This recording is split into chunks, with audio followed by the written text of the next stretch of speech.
ਇਹ ਕੋਈ ਬਹੁਤੀ ਪੁਰਾਣੀ ਗੱਲ ਨਹੀਂ ਹੈ। ਜਿਵੇਂ ਹੀ ਸਰਦੀਆਂ ਸਟਾਰਟ ਹੁੰਦੀਆਂ ਸਨ, ਸ਼ਮਾਲੀ ਇਲਾਕਿਆਂ ਵੱਲੋਂ ਉੱਥੋਂ ਦੇ ਜਿਹੜੇ ਲੋਕ ਨੇ ਆਪਣੇ ਮੋਢੇ ਦੇ ਉੱਤੇ ਗੱਠੜੀਆਂ ਬੰਨ੍ਹ ਕੇ ਸ਼ਹਿਰਾਂ ਦੇ ਵੱਲ ਆਉਂਦੇ ਸਨ। ਹੁਣ ਇਹਨਾਂ ਗੱਠੜੀਆਂ ਦੇ ਵਿੱਚ ਹੁੰਦਾ ਕੀ ਸੀ? ਇਹਨਾਂ ਵਿੱਚ ਬਦਾਮ, ਅਖਰੋਟ ਤੇ ਇਹੋ ਜਿਹੀਆਂ ਸਗਾਤਾਂ ਸਨ ਜਿਹੜੀਆਂ ਸਿਰਫ ਉਹਨਾਂ ਇਲਾਕਿਆਂ ਦੀ ਹੀ ਪੈਦਾਵਾਰ ਹੁੰਦੀਆਂ ਸਨ।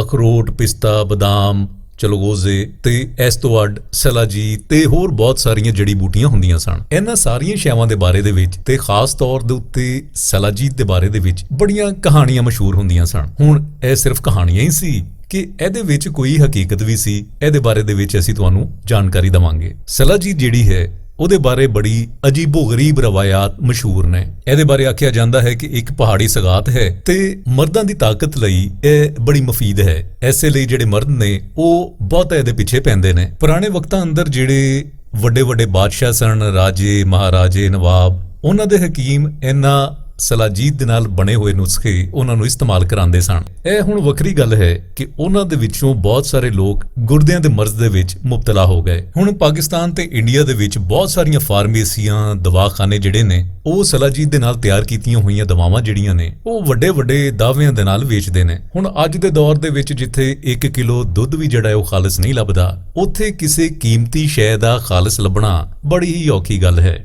ਹੁਣ ਜੇ ਤੁਸੀਂ ਅਸਲੀ ਸਲਾਜੀਤ ਲੱਭਣੀ ਹੈ ਤੇ ਇਹਦਾ ਹੀ ਕੋਈ ਤਰੀਕਾ ਹੈ ਕਿ ਮਈ ਜੂਨ ਦੇ ਮਹੀਨੇ ਦੇ ਵਿੱਚ ਤੁਸੀਂ ਪਹਾੜਾਂ ਤੇ ਜਾ ਕੇ ਇਹ ਸਲਾਜੀਤ ਨੂੰ ਲੱਭੋ। ਹੁਣ ਜਿਹੜੀਆਂ ਕਹਾਣੀਆਂ ਦੇ ਬਾਰੇ ਦੇ ਵਿੱਚ ਮਸ਼ਹੂਰ ਨੇ ਉਹਨਾਂ ਦੇ ਵਿੱਚ ਇਹ ਸਲਾਜੀਤ ਵੇਚਣ ਵਾਲਿਆਂ ਦਾ ਆਪਣਾ ਵੀ ਬੜਾ ਕਮਾਲ ਹੈ, ਉਹਨਾਂ ਦੀਆਂ ਗੱਲਾਂ ਦਾ ਵੀ ਬੜਾ ਕਮਾਲ ਹੈ। ਹੁਣ ਆਨੇ ਆ ਕਿ ਇਹਦਾ ਮਤਲਬ ਕੀ ਹੈ। ਸਲਾਜੀਤ ਦਾ ਮਤਲਬ ਹੈ ਪੱਥਰ ਦੀ ਜਾਨ। ਸਲਾਜੀਤ ਪਾਕਿਸਤਾਨ ਦੇ ਗਿਲਗਿਤ ਬਲਤਿਸਤਾਨ, ਚਤਰਾਲ, ਕੈਲਾਸ਼, ਹਿਮਾਲਿਆ ਦੇ ਜਿਹੜੇ ਪਹਾੜ ਨੇ ਤੇ ਇਸ ਤੋਂ ਇਲਾਵਾ ਸ਼ਿਮਲਾ ਤੇ ਨੇਪਾਲ, ਇਸ ਤੋਂ ਅੱਡ ਨੇਪਾਲ ਦੇ ਵਿੱਚ ਖਟਮੰਡੂ ਤੇ ਇੰਡੀਆ ਤੇ ਪਾਕਿਸਤਾਨ ਦੇ ਵਿੱਚ ਲੱਭਦੀ ਹੈ ਤੇ ਇਹਨਾਂ ਇਲਾਕਿਆਂ ਦੇ ਵਿੱਚ ਹੀ ਜ਼ਿਆਦਾ ਵਿਕਦੀ ਹੈ। ਹੁਣ ਜੇ ਤੁਸੀਂ ਇਹ ਵੇਖੀ ਹੋਵੇ ਤੇ ਇਹਦਾ ਰੰਗ ਡਾਰਕ ਬ੍ਰਾਊਨ ਚਾਕਲੇਟ ਵਰਗਾ ਹੁੰਦਾ ਹੈ। ਮਈ ਤੇ ਜੂਨ ਦੇ ਮਹੀਨਿਆਂ ਦੇ ਵਿੱਚ ਬਾਜ਼ ਪਹਾੜਾਂ ਦੇ ਵਿੱਚ ਗਰਮੀ ਦੇ ਕਾਰਨ ਇਹਦੀਆਂ ਤਰੇੜਾਂ ਦੇ ਵਿੱਚੋਂ ਇੱਕ ਖਾਸ ਕਿਸਮ ਦੀ ਗੂੰਦ ਵਰਗਾ ਮਾਦਾ ਜਿਹੜਾ ਹੈ ਉਹ ਨਿਕਲਦਾ ਹੈ। ਇਹ ਜਿਹੜਾ ਉਹਦੀਆਂ ਦਰਜ਼ਾਂ ਦੇ ਵਿੱਚੋਂ ਮਾਦਾ ਨਿਕਲਦਾ ਹੈ, ਇਹਦੇ ਵਿੱਚ ਬਹੁਤ ਸਾਰੀਆਂ ਸ਼ੈਵਾਂ ਰਲੀਆਂ ਹੁੰਦੀਆਂ ਨੇ। ਸਲਾਜੀਤ ਆਮ ਤੌਰ ਤੇ ਇਹੋ ਜਿਹੇ ਪਹਾੜਾਂ ਚੋਂ ਨਿਕਲਦੀ ਹੈ ਜਿਹਦੇ ਵਿੱਚ ਸੋਨੇ, ਚਾਂਦੀ, ਤਾਂਬੇ, ਸੀਸਾ, ਜ਼ਿੰਕ ਜਾਂ ਲੋਹੇ ਦੀਆਂ ਕਾਨਾਂ ਹੁੰਦੀਆਂ ਨੇ। ਐਸੇ ਕਾਰਨ ਇਹਦਾ ਰੰਗ ਜਿਹੜਾ ਹੈ ਉਹ ਵੱਖੋ-ਵੱਖ ਹੁੰਦਾ ਹੈ। ਹੁਣ ਅੰਗਰੇਜ਼ੀ ਦੇ ਵਿੱਚ ਸਲਾਜੀਤ ਨੂੰ ਬਲੈਕ ਅਸਫਾਲਟਨ ਕਿਹਾ ਜਾਂਦਾ ਹੈ, ਫਾਰਸੀ ਦੇ ਵਿੱਚ ਇਹਨੂੰ ਮਲਾਈ,